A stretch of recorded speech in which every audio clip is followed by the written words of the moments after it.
There's a place I know that I hold near and dear to my heart called Browntown. Now, you may have never been there, but once you hear about it, you could swear that you've been on its streets before.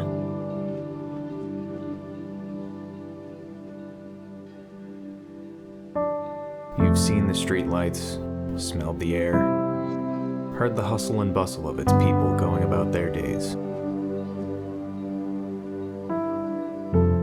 It's not the biggest town or the most prestigious, and it isn't getting much notice for being the best at anything in particular for that matter. But it sure isn't the scariest or dirtiest, most boring place either.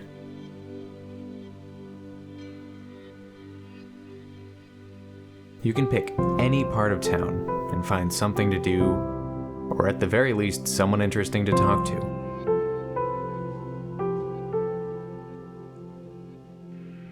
But if you want my opinion, there's only one part of town that can truly make you understand the feeling I get whenever I'm there. Let me tell you a little something about Downtown Browntown.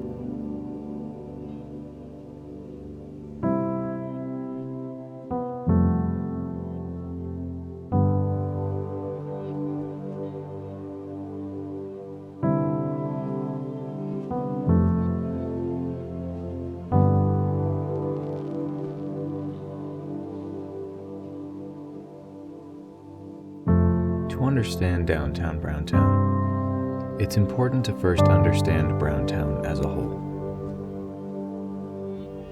Browntown has a population of around 50,000 people. More than half are over the age of 40, and about a quarter of that is people well over 60. To call it the typical American town would be a disservice to many other towns across the country, but that doesn't mean it's inaccurate to say. Browntown was founded on industry and managed to continue growing even as modernization brought industry elsewhere. None of the older population were around when Browntown's industry was at its peak, but all their parents, grandparents, great-grandparents, and so on were in the thick of it. The stories they were told are now the stories they tell whenever anyone thinks they're in a difficult situation at work.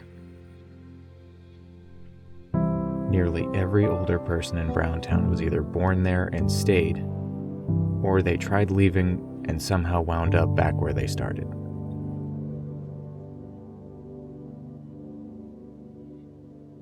Working-age citizens of Browntown come from various walks of life.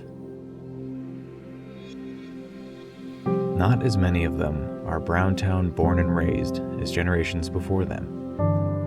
Transplants from the surrounding area have taken up residence to raise their own families in the comfortably mundane town. Many see themselves leaving Browntown when their kids grow up and leave the nest, but most find it difficult to leave the comfort of familiarity. For the born and bred Browntowners, if they've been living there for this long, it is extremely unlikely they would ever leave. It's not that they lack ambition or drive. It's simply all they've ever known, and it's their home. They see no reason to change that.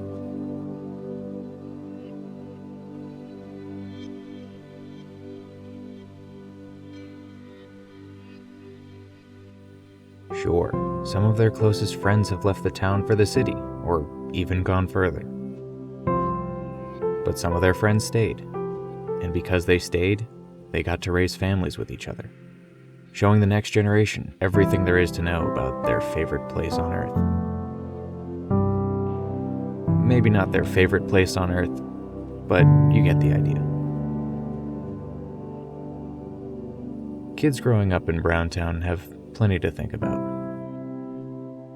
They think about going to the park to hang out with their friends. They think about where they can get the best roast beef and pocket the most change from what their parents lent them. They think about where they can smoke that stuff they got from their neighbor's older brother's roommate from out of town. They think about where they'd rather be than stuck in this dead-end town. They think about how they can't imagine a life anywhere but here.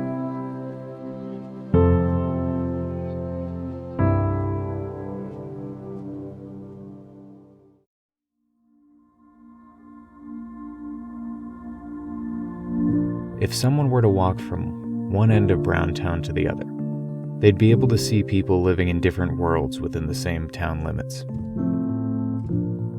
Uptown residents very visibly make more money than anyone else in town. Extremely well-manicured lawns, two-car garages, in-ground pools, privacy fences, and well-paved roads.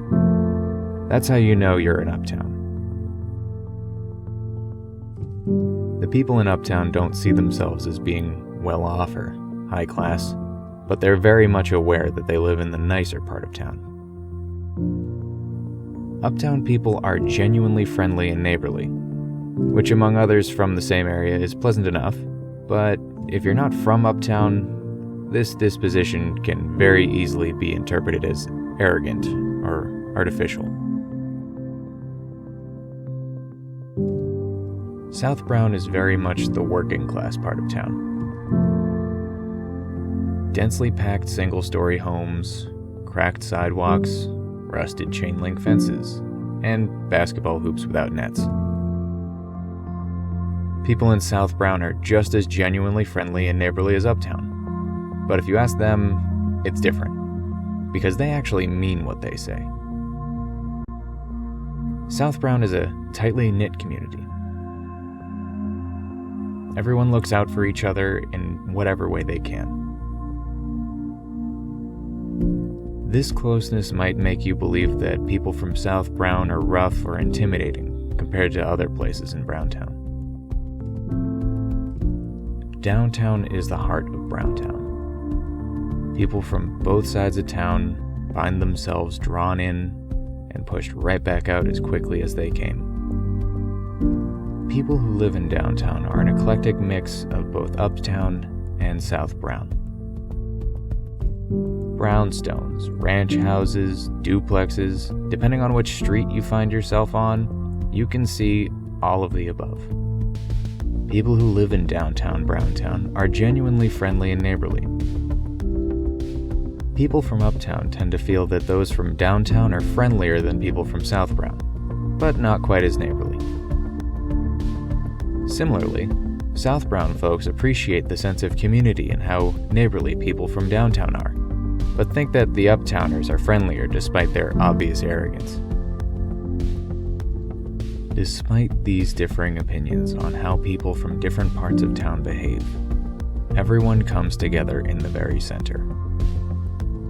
It is here where you can begin to see that even though people find ways to separate themselves into smaller groups based on which area of town they live, they're still all from the same town.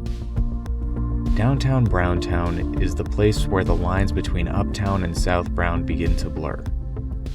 You could fill a room with people who live downtown and see people who have the rough look of a blue-collar worker of South Brown with the mannerisms of the uptowniest uptowner who ever lived in Uptown.